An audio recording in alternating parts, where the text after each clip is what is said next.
Bonsoir, bonsoir à toutes et à tous. Bienvenue, c'est votre rendez-vous quotidien sur France 3, les Paralympiques de Londres, 12 jours de ferveur et ça a commencé aujourd'hui avec du public et de belles histoires. Oui, alors pas encore d'athlétisme parce qu'on est en train de réhabiliter le stade qui a servi hier pour la très belle cérémonie d'ouverture. L'athlétisme ce sera demain, mais il y a eu aujourd'hui du basket fauteuil, de l'haltérophilie, du tennis de table et puis de la natation avec Charles Rozoy, impeccable. Première médaille d'or française dans ces Jeux Paralympiques ici à Londres pour Charles Rozoy sur 100 mètres papillon. Charles Rozoy, on va en parler dans un petit instant, mais ce qui a plu à Cyril Moret, notre consultant, eh bien c'est le judo. Et le judo avec tellement d'émotions aujourd'hui avec Sandrine Martinet qui rate la médaille, qui finit son match porté par son entraîneur. Et moi, ça me renvoie 4 ans auparavant, Pékin 2008, Barbara Harel, inconsolable après avoir manqué le podium olympique qui lui était promis. Il y a 4 ans, nous étions jeunes et beaux, mon cher Cyril. Allez, on commence tout de suite ce résumé, 52 minutes, pour savoir tout ce qui s'est passé. On commence par la natation avec la performance de Charles Rozoy et c'est commenté par Alexandre Voyon.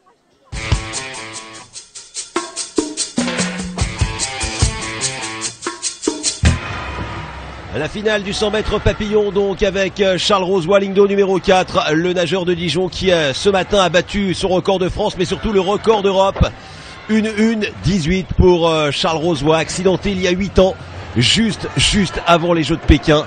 Il aura fort à faire, le voici Charles de dos avec de part et d'autre, eh bien l'armada chinoise avec notamment ligne d'eau numéro 3, Wei le vice-champion paralympique et puis bien sûr Fraser le britannique, ligne d'eau numéro 1 avec à ses côtés Tarasov, le jeune russe qui est parti sur des bases extrêmement rapides ce matin. La course d'une vie peut-être, 25 ans seulement, Charles Rozoy, ligne d'eau numéro 4, bonnet bleu et blanc. Départ pas extraordinaire ce matin lors des séries, il peut gagner encore quelques centièmes, il peut surtout aller chercher le Graal. C'est sans doute la course d'une vie pour Charles. Allez, c'est parti avec le bon jaillissement de Charles Rozoy, ligne d'eau numéro 4 qui sort en tête tout de suite avec à ses côtés Song, le chinois également, le gros départ, ligne d'eau numéro 2 avec son bonnet blanc tout en haut de votre écran de Tarasov, le russe. Tarasov qui accélère maintenant, Charles Rozoy qui est ici en gros plan et qui va virer sans doute en deuxième position. On est parti sur des bases extrêmement rapides par rapport à ce matin avec le russe qui est en tête, mais c'est au virage sur la deuxième longueur que Charles Rozoy, deuxième pour l'instant, avait fait le travail ce matin. Charles Rozoy qui sort en deuxième position avec également le retour, ligne d'eau numéro 3 de Wei, le vice-champion paralympique en titre. Charles Rozoy qui tente de revenir maintenant, il reste 25 mètres, une demi-longueur, moins d'une demi-longueur pour revenir, et Charles Rozoy, le Dijonnais, 25 ans, qui va aller chercher, qui va aller s'offrir son premier titre paralympique. Charles Rozoy, Mr Butterfly, et sous vos yeux Charles Rozoy qui s'impose dans un chrono qui importe peu à l'arrivée, 1:24, mais surtout le titre de champion paralympique pour Charles Rozoy, roi du monde ce soir, le premier titre également pour la France. Il a nagé tout près de son record de France, mais l'important n'était pas là. Il fallait s'imposer ce soir et le Dijonnais l'a fait devant le vice-champion paralympique Wei qui une nouvelle fois prend la deuxième place, troisième place pour Song et Wang. Les Chinois étaient là, mais l'empereur du milieu à la ligne d'eau numéro 4 s'appelle Charles Rozoy. Exploit colossal pour le nageur français.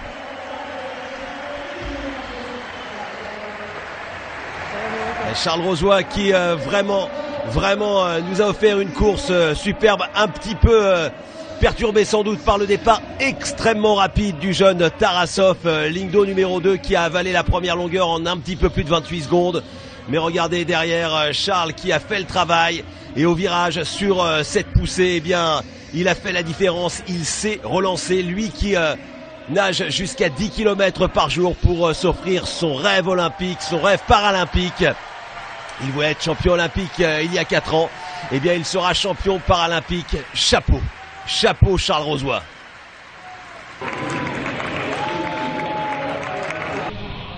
Charles, félicitations, bravo. Alors, quel sentiment, quelle sensation quand même? Je sais pas, c'est un rêve qui se réalise, c'est vraiment magnifique. Ça fait des années qu'on l'attend, qu'on prépare ça. Il a fallu des années de travail, ce que je dis, il n'y a rien à voir avec la chance, mais on est là et c'est super, c'est vraiment magnifique. Une journée de rêve, record d'Europe ce matin, là un temps similaire avec un russe qui est parti très vite, il a fallu tenir et revenir vite dans la deuxième longueur. C'est ça, la course, c'était pas de battre son record, c'était de gagner que j'ai cherché à faire. Ça a été très dur, c'était beaucoup plus facile ce matin. On le sait toujours, une finale c'est dur. Et je suis tellement heureux que ça soit fait. C'est des années de préparation, un retour qui a été très difficile après mon accident et tout, malgré ce que j'ai pu dire pour faire passer la pilule. C'est vraiment génial et je remercie tous les gens qui m'ont suivi jusque-là et qui m'ont aidé à arriver là où j'en suis. Il y a 4 ans, c'était l'accident. En 2008, pendant Pékin, 4 ans après, c'est vous qui êtes sur la plus haute marche. C'est la plus belle des victoires.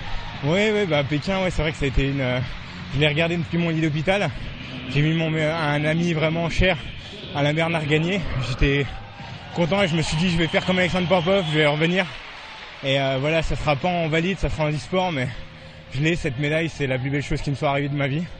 Et voilà, je veux dire, on connaît les bas-fonds de la vie et voilà, on peut connaître les sommets aussi. C'est magnifique. Il n'y a plus de valide, il n'y a plus de handisport, il y a une performance. C'est une nouvelle fois la natation qui offre la première médaille d'or des Jeux pour l'équipe de France. C'est fantastique, je sais pas si Sandrine Aurière qui normalement combattait juste avant moi. Je suis désolé pour elle, c'est quelqu'un que j'apprécie énormément, on est de la même région. Mais je suis vraiment heureux d'offrir cette première médaille. Félicitations, une première Marseillaise, profitez-en bien. Il en avait rêvé, c'est fait, Charles Rosoy, champion paralympique.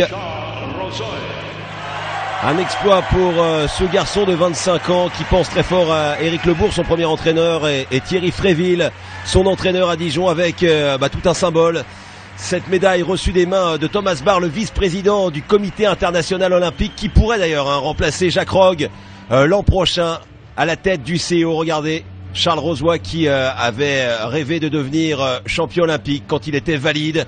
Il y a 4 ans, sa vie a basculé. Mais son ambition a été décuplée. C'est une médaille d'or qu'il remporte devant l'équipe de Chine présente.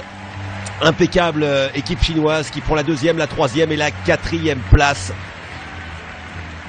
C'est la première médaille d'or pour la France. On se souvient que Camille Muffat avait offert également le premier titre à l'équipe française valide dans cette piscine qui sourit si bien aux nageurs français.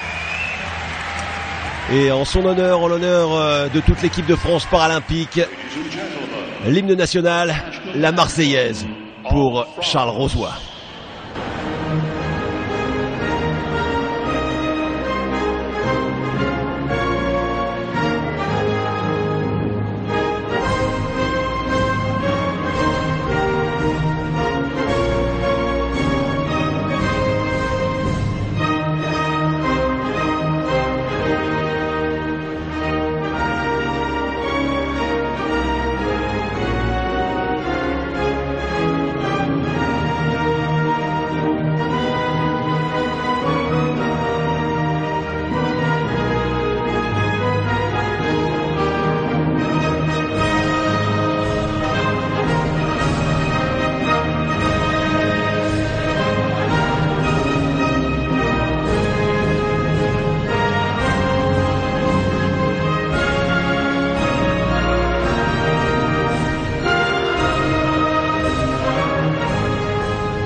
Eh oui, le Dijonais vous salue bien. Charles Rosoy a donné de la voix, il a surtout montré la voix à toute l'équipe de France paralympique, champion du 100 mètres papillon, et comme un symbole, il s'est imposé devant 2 Chinois, Wei et Song. La Chine qui avait dominé les derniers Jeux paralympiques, eh bien se retrouve derrière, pour une fois, derrière un nageur français. La Grande-Bretagne va-t-elle enfin remporter une médaille d'or dans cette piscine de l'Aquatic Center de Londres? Ce garçon au bonnet rouge, Jonathan Fox, en a la possibilité. Il a battu le record du monde ce matin lors des séries. Les séries du 100 mètres d'eau masculin, où il est devenu le premier homme à passer sous la minute 10. 100 mètres pour devenir un héros dans son pays.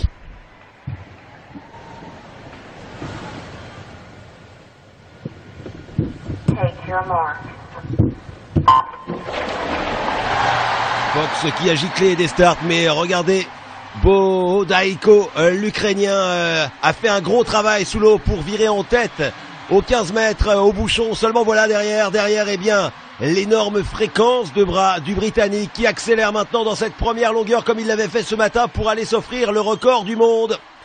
Jonathan Fox, le nageur de Manchester, qui va virer largement en tête au virage avec une avance plus que confortable sur les deux Ukrainiens qui sont en embuscade derrière, et une ambiance de folie avec des décibels qui montent ici dans l'Aquatic Center. Il n'y avait pas eu de médaille d'or chez les valides pour les nageurs britanniques, il n'y en a pas encore eu pour les nageurs paralympiques. Ils avaient eu 2 chances il y a quelques minutes en féminine seulement. Voilà, personne pour l'Angleterre n'a offert l'or à l'heure de ces Jeux paralympiques. Ce sera fait sans doute avec Jonathan Fox, 21 ans, champion du monde il y a 2 ans, vice-champion olympique à Pékin il y a 4 ans seulement. Voilà, une Olympiade plus tard, c'est lui le héros, c'est lui le patron, c'est lui le nouveau champion paralympique.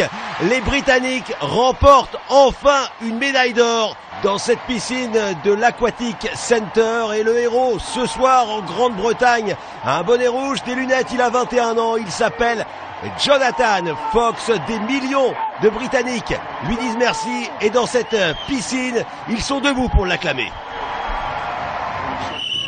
C'est un monument du sport paralympique, mais également valide. Ligne d'eau numéro 4 avec son maillot jaune, Nathalie Dutoit, 10 fois championne paralympique. Elle a concouru également chez les valides. Il y a 4 ans, elle était le porte-drapeau de la délégation sud-africaine. Finale du 100 mètres au papillon avec pour elle l'ambition d'aller chercher lors de sa dernière compétition ici, eh bien un 11e titre paralympique. Elle est partie vite avec également la ligne d'eau numéro 3, Gascon, l'Espagnol, sans oublier tout en bas de votre écran Ellie Cole, mais c'est pour l'instant Elizabeth Stone, ligne d'eau numéro 5, l'américaine, qui fait un gros travail avec son bonnet noir. Et la surprise, c'est de voir Nathalie Dutoit derrière pour l'instant avec l'américaine, la sud-africaine, et également ligne d'eau numéro 3, Gascon. Mais alors tout ça dans un mouchoir, moins de 1/10 d'écart entre les 3 premières. Le retour et le gros travail maintenant de Nathalie Dutoit, la sud-africaine qui déploie ses ailes pour aller chercher un nouveau titre paralympique. Mais attention, il y a également l'Australienne en bas de votre écran. Elle est incroyable cette finale avec Nathalie Dutoit qui doit rivaliser avec à sa gauche l'américaine, à sa droite l'Espagnole. On est sur des bases extrêmement rapides, et Nathalie Dutoit qui va tenter de conserver son titre paralympique. Le titre sans doute pour Nathalie Dutoit. C'est fait avec un chrono moins impressionnant qu'à Pékin. Elle s'impose, la victoire pour la sud-africaine. 11e titre paralympique qui s'impose devant Gascon, l'Espagnol, Stone, l'américaine, et également Cole, l'Australienne. Mais alors, de la folie pour l'Espagnol qui bat le record d'Europe, l'américaine qui bat le record d'Amérique du Nord et le record d'Océanie et d'Australie pour Ellie Cole. La victoire finalement, eh bien pour Nathalie Dutoit qui remporte un 11e titre paralympique. Il lui reste d'autres épreuves, mais on sait qu'elle dispute ici ses derniers Jeux paralympiques, ses derniers Jeux tout court. Elle qui avait fini 16e du 10 km au libre chez les valides, c'était il y a 4 ans à Pékin. Un grand symbole du handisport, mais du sport tout court pour l'Afrique du Sud et également pour la natation mondiale.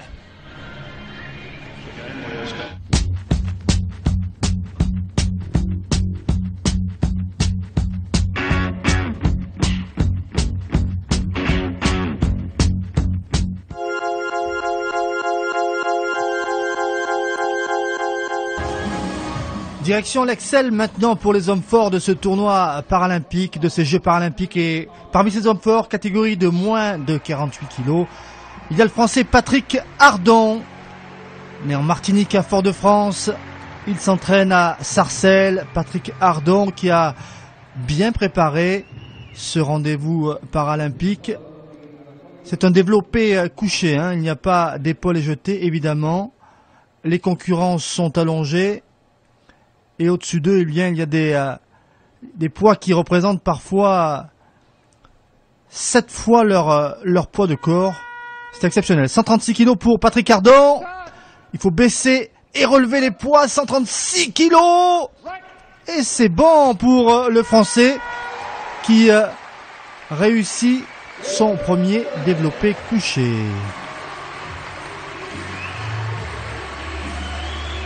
Un peu de récupération. Les jambes qui sont sanglées. Et Patrick Ardon qui entre bien dans son tournoi paralympique avec une première barre de 136 kilos. qu'il a réussi à dominer. Ouais, toute la hargne et toute la volonté exprimée sur le visage de Patrick Ardant. Il y a du monde pour ces Paralympiques.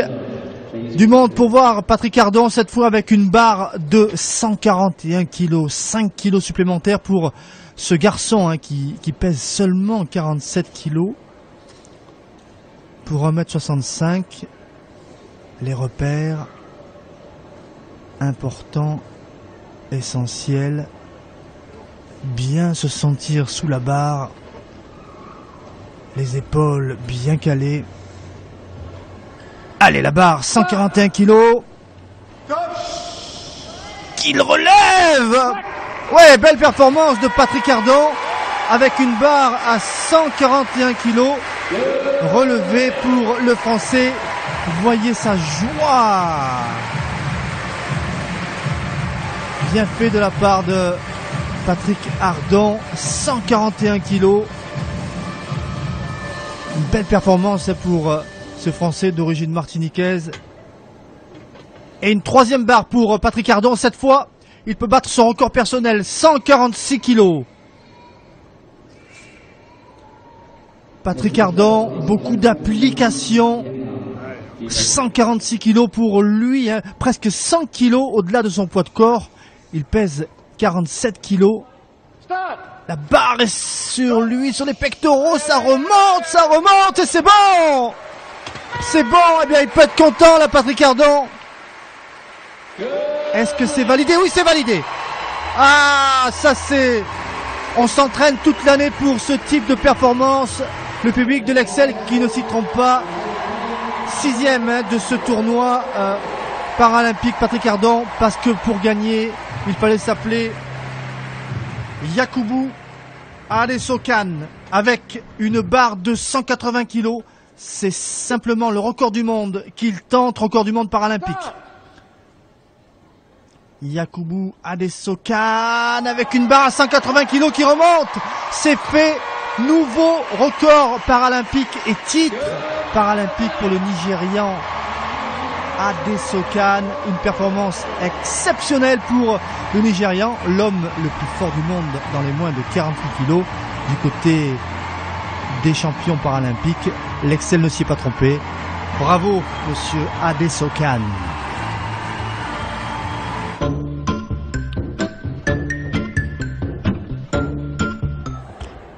C'est une demi-finale du tournoi paralympique de judo que s'apprête à disputer Sandrine Aurière-Martinet, vice-championne paralympique à Pékin et à Athènes. Elle a ses petits secrets d'avant-combat.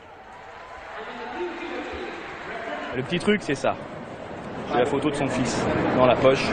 Elle est ici, elle sait qu'elle est là, elle la touche à n'importe quel moment, elle la prend pour regarder, c'est son petit secret, mais ça vaut le coup. Il s'appelle Loïc et c'est son petit bonhomme. Et voilà, c'est grâce à lui, elle fera tout aujourd'hui pour lui. C'est une demi-finale paralympique dans un Excel bien rempli que dispute la Française face à la Chinoise Wang Lijing. Deux championnes déficientes visuelles. La Française qui possède un petit avantage au milieu du match avec un avertissement qui a été donné à la Chinoise il y a un petit instant de cela. Sandrine Aurière-Martinet qui a éliminé l'Ukrainienne Kolaïchik en quart de finale. Mais là, eh bien, c'est un adversaire redoutable avec cette Chinoise, Wang Lijing. Avec les entraîneurs hein, qui sont toujours là pour donner les petits conseils. On se consulte et attention à la Chinoise qui pourrait hériter d'un deuxième carton jaune et ainsi donner un point à la Française. C'est tendu à l'Excel. Et voilà, avantage là pour Sandrine Aurière-Martinet face à la Chinoise Wang Lijing, catégorie de moins de 52 kg. Mais c'est difficile hein, parce que cette Chinoise a de la qualité. On a bien attrapé l'épaule de la Française. Elle travaille au niveau des pieds. Wang Lijing qui est bien accrochée là au kimono de la Française. Sandrine qui a tenté un balayage et qui s'est fait prendre en contre. Elle est immobilisée maintenant. Et oui, si ça continue, c'est un Wazahari pour la chinoise. On va relever les deux concurrentes. On va revoir ça au ralenti. Voilà, elle se fait contrer. Ah, ouh, le pied qui est resté, elle a souffert, elle s'est blessée. Elle s'est blessée, Sandrine Aurière-Martinet, sur cet affrontement. Ah, la cheville gauche de la Française là, qui a souffert. Et sans appui en judo, c'est bien compliqué. Sandrine Aurière-Martinet, championne du monde en 2006, je vous le disais, vice-championne olympique. C'était à Athènes, vice-championne olympique, c'était à Pékin. Ah, elle n'a plus d'appui, elle n'a plus d'appui. Ah, le match qui va sans doute basculer là.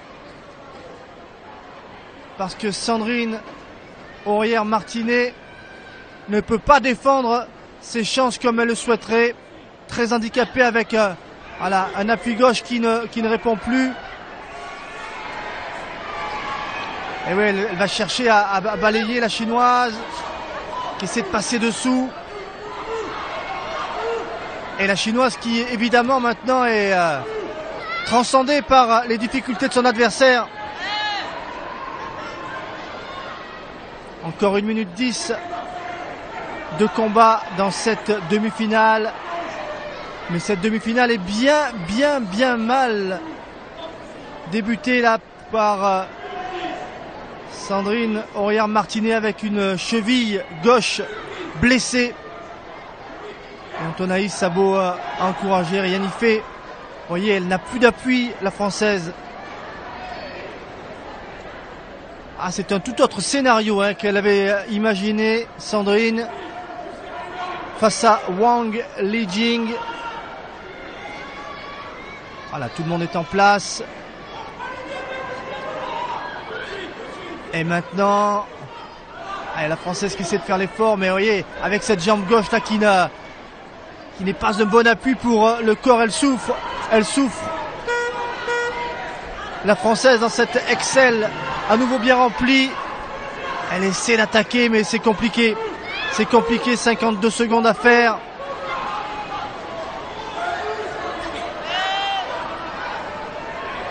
Et la chinoise qui, pour l'instant, domine légèrement cette deuxième partie de combat. Un combat légèrement inégal. Regardez, elle n'arrive quasiment plus à se relever. Elle boite bas, difficile dans ces conditions. Cette jeune kinésithérapeute de défendre ses chances olympiques. Elle aura 30 ans au mois de novembre, Sandrine Aurière-Martinet. Et Wang Lijing qui... et voilà, ça y est. Ça y est, elle est partie au sol. On va la retourner. Elle peut pas défendre ses chances là. Sandrine. Et là, c'est un avantage sans doute définitif pour la chinoise qui n'arrive pas pour l'instant encore à faire la différence complètement. Mais là, ça devient mission impossible pour une très très courageuse Sandrine Aurière-Martinet, avec un pied gauche que vous avez aperçu, qui ne porte plus le corps de la Française. 31 secondes encore à faire. Et avantage pour Wang Lijing.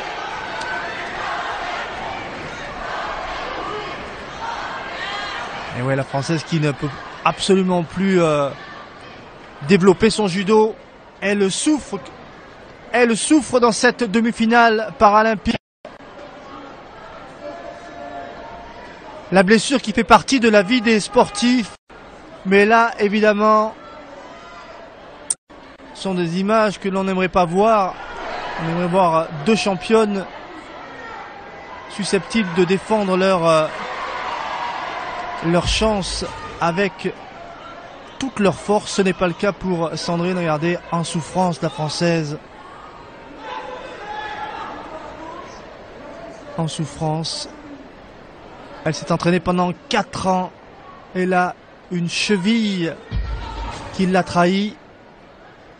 Avantage dans ce combat pour Wang Linjing. Les 20 dernières secondes de ce combat. Et Sandrine qui va sans doute laisser ses chances paralympiques. Elle attaque encore parce qu'elle sait qu'il faut qu'elle marque des points avant la fin. Mais elle est contrée par cette chinoise. Voilà, c'est terminé. Les larmes de Sandrine Aurière-Martinet, blessée. Elle abandonne toutes ses chances de devenir championne paralympique à Londres. Voilà les 2 dernières secondes de ce combat. Voilà, 2 jeunes filles déficientes visuelles qu'on aide à s'accrocher. Voilà, c'est fini. Le parcours olympique de Sandrine Aurière-Martinet s'arrête en demi-finale face à la chinoise Wang Linjing. Énorme déception pour la française, blessée à la cheville. Victoire par contest Wazahari pour la chinoise Wang Linjing. Il disputera donc la finale. Voilà, c'est fini évidemment. Beaucoup de respect entre les championnes. Wang Linjing qui regarde la française s'éloigner. La française qui ne pourra pas disputer ses chances. On revoit le ralenti et les pleurs de Sandrine. Sandrine qui ne pourra même pas disputer ses chances au repêchage pour une éventuelle médaille de bronze. Blessée à la cheville, elle a tout perdu dans ce combat face à Wang Linjing. La française qui s'en va, c'en est fini de ses chances olympiques.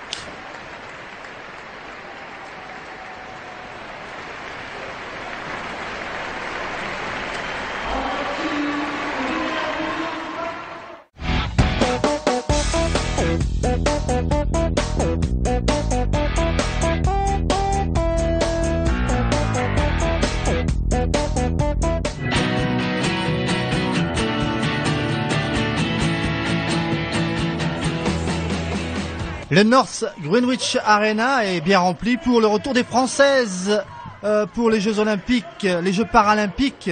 Absentes depuis 1992, les Françaises font leur retour, mais pour leur premier match du tournoi, les Françaises sont devant leur Everest, l'équipe des États-Unis, championne paralympique en titre, Cyril Moret. Et tout un symbole, de nouveau, l'équipe de France rencontre l'équipe des États-Unis.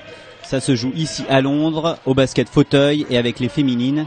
Gros match de reprise et on espère que ça va porter ses fruits.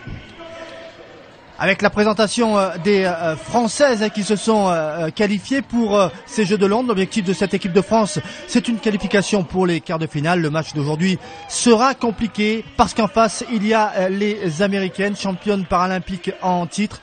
Une équipe qui domine le basket fauteuil. Mais ce match, c'est un rendez-vous important que les filles ont préparé, notamment Blandine Bels. Écoutez ce qu'elle a à nous dire sur ce match qu'elle attend face aux Américaines ici dans la North Greenwich Arena de Londres pour le premier match de l'équipe de France en basket fauteuil.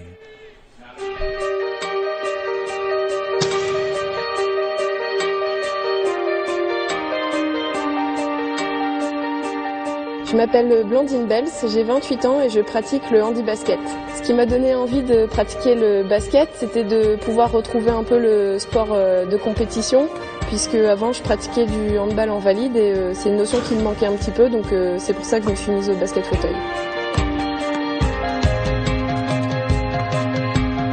Ce qui me plaît dans le basket, c'est la notion de sport co. Ce que j'aime bien, c'est me dépasser sur le terrain pour devenir la meilleure.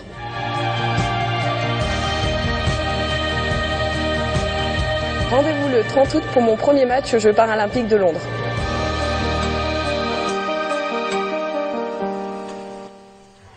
Et le 30 août, nous y sommes avec la mise en jeu, un ballon gagné par les Américaines et Schneider avec un premier ballon pour Murray. Voilà la première possession de balle, Cyril, pour cette équipe américaine. Ça va jouer vite, ça va jouer fort.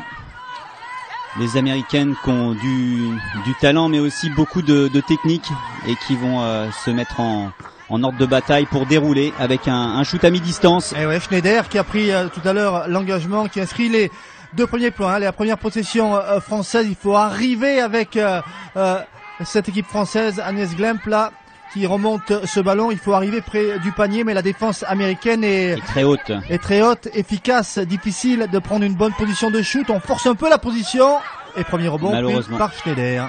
Pas facile. Les Américaines prennent très haut. Je pense qu'elles vont avoir à cœur de mettre la pression, même si elles sont favorites.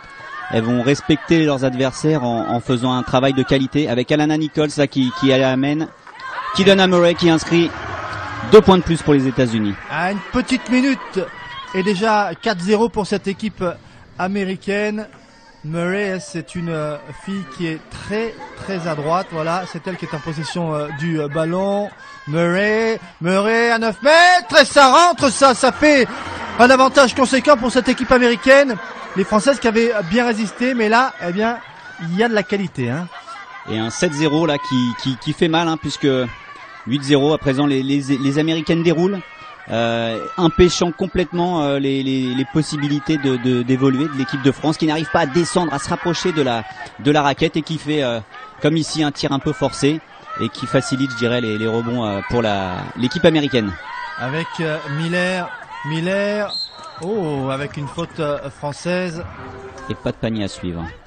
L'entraîneur de cette équipe américaine, très concentré. Il veut de la qualité, la victoire.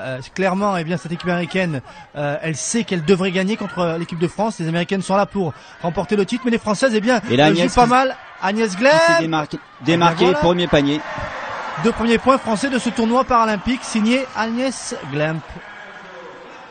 Allez les filles, on profite de cet élan, mais vous voyez, ça revient très vite avec Alana Nichols, numéro 12 à l'amène, qui ramène toute son équipe, qui va se positionner. Les filles vont travailler côté opposé, et Murray positionné avec un bel écran de son pivot, qui shoot et qui marque. 13-2 pour les États-Unis.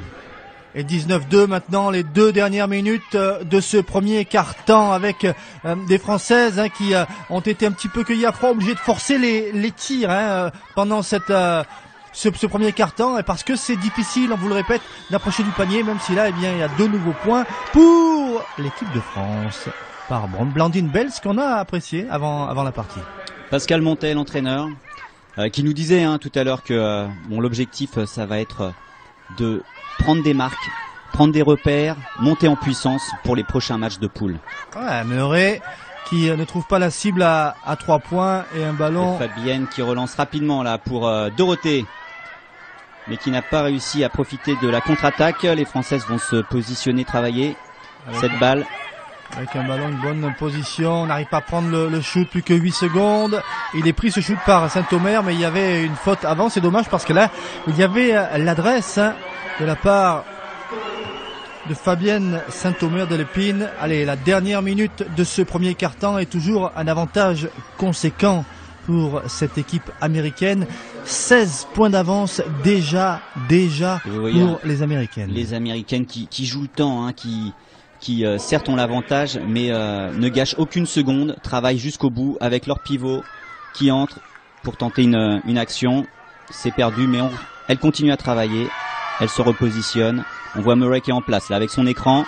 Ouais, mais Murray, on la surveille un petit peu maintenant du côté français, et, voilà. et on lui chip même le ballon. Bonne défense d'Agnès Glemp, très vigilante. Et là, faut se donner à 100%. Et regardez Murray là qui donne la touche et qui rentre là dans la zone. Personne n'était en défense là. Heureusement, shoot raté, mais repris.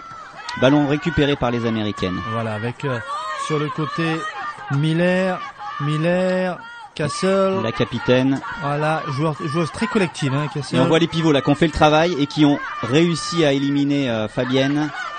Murray, plus que 20 secondes. Faut prendre le shoot 5 secondes avant le changement de main. Voilà, c'est récupéré ce ballon par Saint-Omer. Et les Françaises, ça manque un tout petit peu de vitesse, mais c'est normal. Les Françaises retrouvent le très très haut niveau. Les Américaines, ils sont habitués. Elles ont gagné tous les titres à Pékin et à Athènes. Et voilà, c'est fini pour ce premier quart-temps avec un avantage conséquent pour les Américaines qui mènent 20-4. On va retrouver ce match Dans les 3 dernières minutes, les Françaises ont fait du bon boulot, hein, 61-24. Les Françaises qui se sont remis dans la partie petit à petit, Cyril. Oui, effectivement, je pense que les infos du coach Pascal Montet, la mi-temps ont porté leurs fruits, puisqu'on a vu que les Françaises sont revenues et ont osé tenter une défense en presse. Pressing sur les Américaines dès la reprise de la mi-temps. Et ça a permis d'équilibrer finalement le match. On a eu un troisième quart-temps qui a fait 12-10 en termes de score. Et ça a évité l'hémorragie qui a démarré, je dirais, sur ce premier match. Avec Hunter qui trouve Ollermann contré, mais le ballon qui reviendra aux Américaines. Voilà, on paye pour apprendre en quelque sorte, mais quel bonheur pour ces jeunes femmes que de venir ici à Londres pour disputer ce tournoi de basket fauteuil paralympique avec une nouvelle chance américaine et encore un rebond. On a été assez bon au rebond, notamment avec Fabienne Saint-Omer de l'Épine. Les Françaises qui ont été assez efficaces au rebond. En revanche, ça a laissé un petit peu à désirer au niveau de l'adresse. Et c'est aussi à cause de la défense américaine. Hein. Ouais, la construction en fait après le rebond n'était pas toujours évidente à mettre en place. Il faut savoir que les Américaines reviennent très vite. Dès qu'une action, une balle est perdue, elles reviennent dans leur camp et du coup elles gênent la progression des Françaises qui, même si elles prennent le rebond, derrière n'ont pas forcément le temps de placer leur stratégie pour aller jusqu'au panier. Voilà, vous découvrez peut-être ce basket fauteuil. L'équipe de France masculine n'est pas qualifiée pour les Jeux paralympiques de Londres. Cette équipe de France féminine porte le drapeau en quelque sorte, avec un dernier panier là manqué, l'interception et un ballon qui revient là pour les Françaises avec Dorothée Mériot qui trouve dans l'axe, c'est bien fait. Sylvie Dorget qui passe à Fabienne Saint-Omer pour le shoot à mi-distance. Vous voyez en tous les cas que même si c'est pas toujours efficace, il y a du mieux dans le jeu, parce que là c'est les Françaises qui dominent territorialement, même si le contre est américain. Voilà, après une bonne position de shoot avec Schneider. Et voilà Schneider raquette pour 2 points supplémentaires, 63-24 en faveur de l'équipe des États-Unis d'Amérique. Et on le voit, les Françaises qui ne lâchent rien, même si sur le score on n'arrivera pas forcément évidemment à revenir, mais en tout cas on sent qu'elles veulent mettre de l'impact et je pense travailler aussi les différentes combinaisons que le coach leur a indiquées. Voilà, on prépare les matchs à venir contre le Mexique notamment, contre la Chine, ce sera mercredi. Pourquoi pas contre les Allemandes. Voilà, les Françaises qui lentement rentrent dans leur tournoi. Les 35 dernières secondes de jeu avec un ballon pour les Françaises. Et bien voilà, il est récupéré, ballon bleu, mais tout de suite, il n'y a pas beaucoup de solutions de passe là pour la porteuse du ballon. Et on cherche et on n'arrive pas à trouver quelqu'un qui soit placé. Voilà, Dorothée Mériot peut-être qui vient croiser. Il faut que ça travaille plus en bas. Là, Fabienne aurait dû plonger. Là, il y avait un bloc et elle aurait dû amener la défense américaine. Allez, 11 secondes. Peut-être un press pour finir. En tout cas, vous voyez la concentration du coach américain qui est toujours prêt à booster ses filles pour qu'elles donnent le meilleur d'eux-mêmes, même sur ce match qui était sans doute plus facile. Et la foule qui décompte, entendez. Et bien voilà, c'est fini. Début difficile pour l'équipe de France. Nous en doutions un petit peu. La femme du match, c'est elle, Murray. Elle a inscrit 23 points, Cyril, dans ce match d'ouverture contre l'équipe de France. Beaucoup d'adresse du côté américain. Oui, le caméraman qui ne s'y est pas trompé, qui s'arrête sur Murray, mais il y a aussi Miller qui a marqué 14 points. Et les Françaises qui n'ont pas démérité, que l'on va voir maintenant. On voulait les voir, ces Françaises qui ramènent le basket fauteuil aux Jeux paralympiques, la première fois depuis 92. Angélique, c'est compliqué de commencer contre les Américaines quand même, championne olympique, championne paralympique en titre. C'est très compliqué. Elles ont une défense il y a une grosse pression. On a eu du mal à rentrer dans le match parce qu'elles ont tout de suite mis le niveau. Après, on sait que c'est pas contre elles que les quarts de finale vont se jouer. Après, il faut rester concentré. Dorothée, c'est vrai que le début a été difficile et puis ensuite ça a été un petit peu mieux, les 2 derniers quarts-temps, c'est pas mal.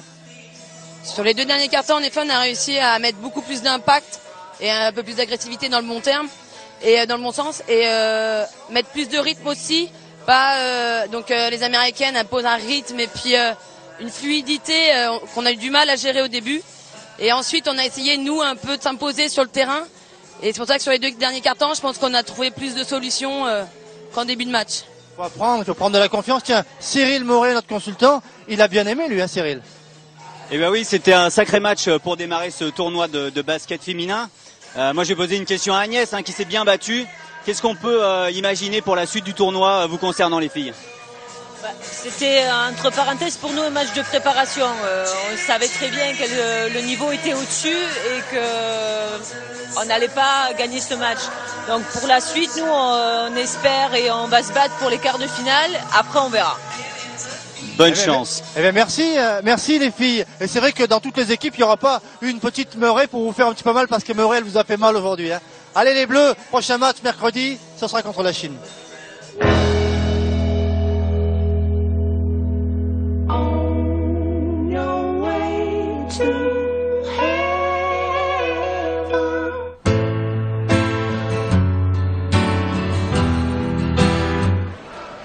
Et c'est parti pour le premier tour de ce tournoi de tennis de table avec le Français Jean-François Duquet opposé à Philippe Kinlan, l'Irlandais, et avec nous pour commenter Cyril Moret. Salut Cyril. Salut.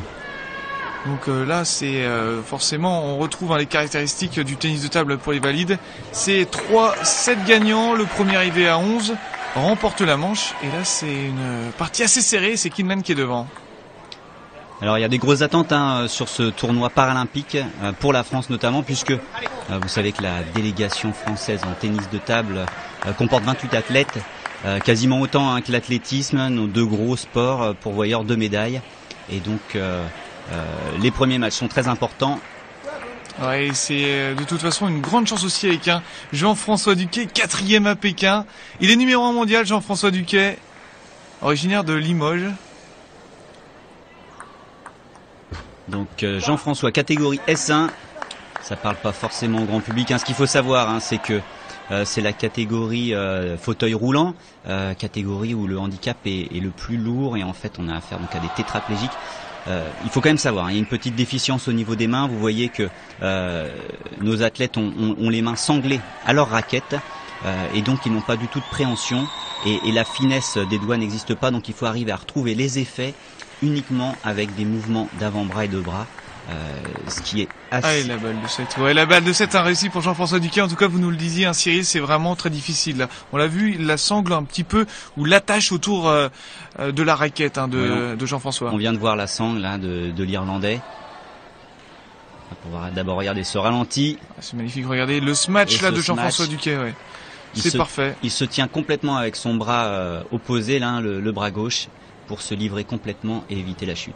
Alors le deuxième set se passe très bien pour Jean-François Duquet, puisqu'il mène déjà 9-3 et même 10-3 après ce nouveau point. On sent que l'Irlandais est un peu marqué là, il hésite. Ouais, il hésite, l'Irlandais, il est pas si bien, on le sent dans son regard. Regard moins vif de la part de l'Irlandais. Et vous avez vu ce retour de Jean-François avec beaucoup d'effets. Beaucoup de hauteur, et du coup 17 pour Jean-François Duquet. Il n'arrivait plus à reprendre ses marques et à faire un retour. Regardez cette concentration de Jean-François Duquet. Il est bien notre Français et ça sort. Et voilà la deuxième manche pour le Français. Eh bien c'est tout bon ça. C'est ce qu'il voulait, il était bien concentré avant le match. L'idée faire un bon début pour vite passer des tours. Et se mettre dans de très bonnes dispositions pour la suite et aller chercher la médaille. Donc les supporters sont là pour Jean-François, on l'a vu dans les tribunes. Ils sont venus de Limoges, tout près de chez lui, originaire de Panazol, Jean-François Duquet. Panazol, c'est en Haute-Vienne bien sûr.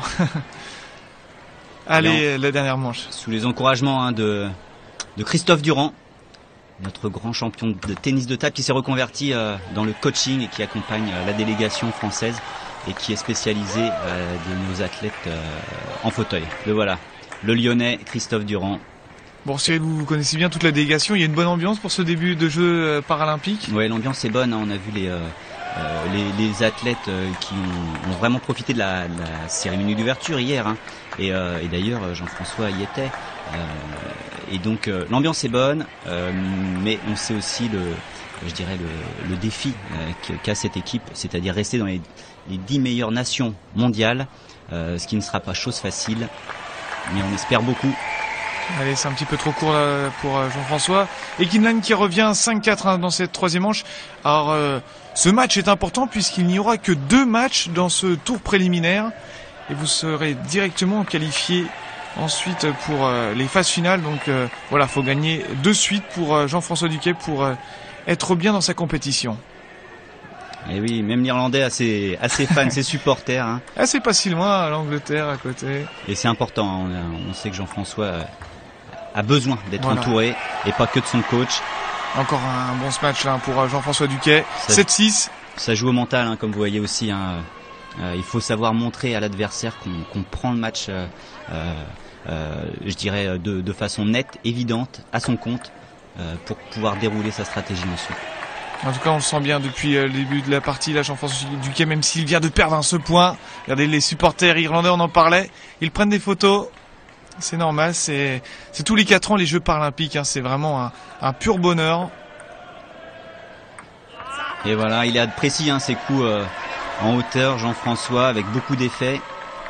Effectivement, dans cette catégorie, dès que la balle commence à partir un petit peu sur les côtés, ils ont du mal des points gagnants. Ouais. C'est difficile de se déplacer à ce moment de la partie. Hein.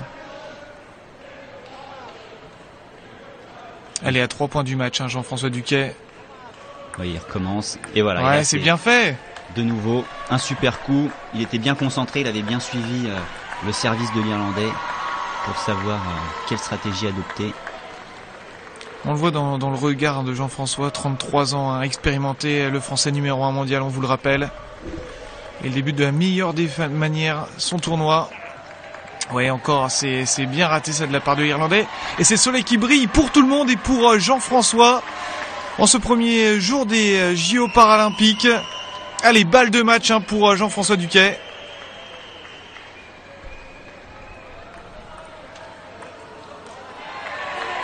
Non, ce ne sera pas pour tout de suite. 10-8, deuxième balle de match. Ah, c'est le moment de ne pas cogiter. Ouais, même s'il a l'avantage, je pense qu'il a le souhait de finir vite. Et on sent que l'Irlandais est en proie au doute, alors il faut continuer à insister. Allez, c'est une petite remise en hauteur. Ouais, qui a bien été récupéré, hein, là, par l'Irlandais, mais ça n'empêche pas Jean-François de continuer. C'est à côté. Dommage. Allez, troisième balle de match. Faut le finir ce match. On vous le rappelle, hein, 2 points d'écart, mais là, il y a possibilité encore.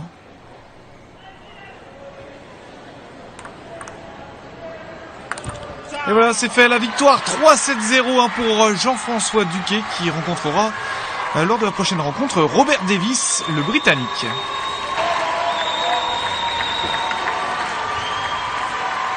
Mon objectif, c'est de ramener une médaille. Donc il y a 4 ans, j'avais fait la 4e place, donc c'était un peu décevant. Donc là, faire une médaille, donc comme vous dites, c'est très dur pour sortir de poule. Il n'y a qu'une sortie de poule et on se retrouve directement en demi-finale.